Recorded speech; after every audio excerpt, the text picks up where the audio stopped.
এটা একটি পাওয়ার সাপ্লাইয়ের রিয়েক্টর। এটি পুড়ে গেছে, এটি আমরা কয়েল বাদাই করে দেখাবো। এই রিয়েক্টরটা আমরা কয়েল বাদাই করব, তাই এই রিয়েক্টরে কতগুলো প্যাচ আছে এই প্যাচটা গুনে নিব। এখন আমি এই রিয়েক্টরের কয়েলটা খুলে ফেলব।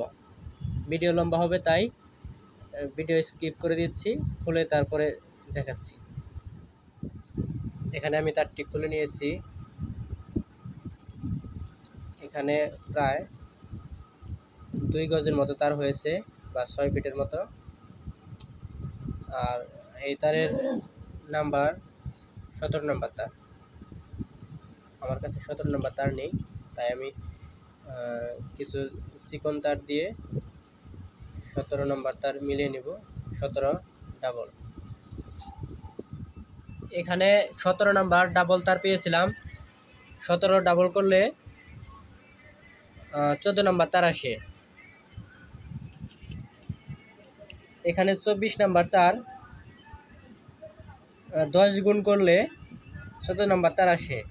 আমি 14 নাম্বার তার বানিয়ে, মানে 24 নাম্বার তার 10 ডাবল করে এখানে 25 টার্ন দিয়েছি। এখানে 25 পেজ ছিল, 25 পেজ দিয়েছি। এখন এখানে 2 সাইডে ইনসুলেটেড উঠিয়ে পাওয়ার সাপ্লাইয়ের সাথে লাগাবো।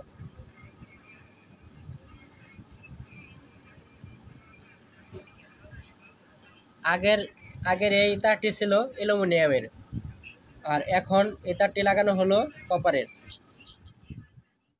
রিঅ্যাক্টরটি লাগানো হয়ে গেছে। রিঅ্যাক্টরটি সুন্দরভাবে লাগিয়েছি, আর আমি এক হাত দিয়ে ভিডিও করতেছি, যার কারণে ভালোভাবে ভিডিও করতে পারতেছি না। দেখেন ক্যাপাসিটারগুলো ফুলে গেছে। ক্যাপাসিটার এখানে 2টি ক্যাপাসিটার ফুলে গেছে। এখান থেকে 2টি ক্যাপাসিটার চেঞ্জ করতে হবে, কিন্তু তার আগে আমি ক্যাপাসিটারগুলো 4টা ক্যাপাসিটার খুলে মাপ দেব। মাপ দিয়ে দেখব যে সমস্যা কোনটা কোনটা। এখানে 2টা ক্যাপাসিটার সমস্যা পাই। একটাতে 300 মাইক্রোফ্যারাডের আশেপাশে আছে, আর একটাতে 1600 মাইক্রোফ্যারাডের আশেপাশে আছে। কিন্তু আমার ক্যাপাসিটার হচ্ছে 35 ভোল্ট 2200 মাইক্রোফ্যারাড। এখন আমরা এই সার্কিটে পাওয়ার দিব। সিরিজ লাইন দিলাম, সিরিজ লাইন ইনপুট করলাম 220 ভোল্ট।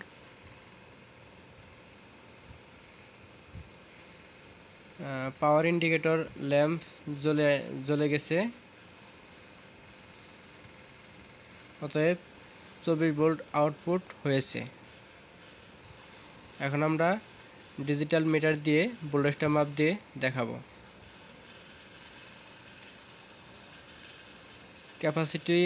ক্যাপাসিটার খোলার ভিডিও এই ভিডিওতে নেই। দেখেন 24.05 ভোল্ট আছে। অতএব আমাদের এই ইন্ডাস্ট্রিয়াল পাওয়ার সাপ্লাইটি ঠিক হয়ে গেছে। ভিডিওতে কোনো জিজ্ঞাসা থাকলে কমেন্টে জিজ্ঞেস করতে পারুন।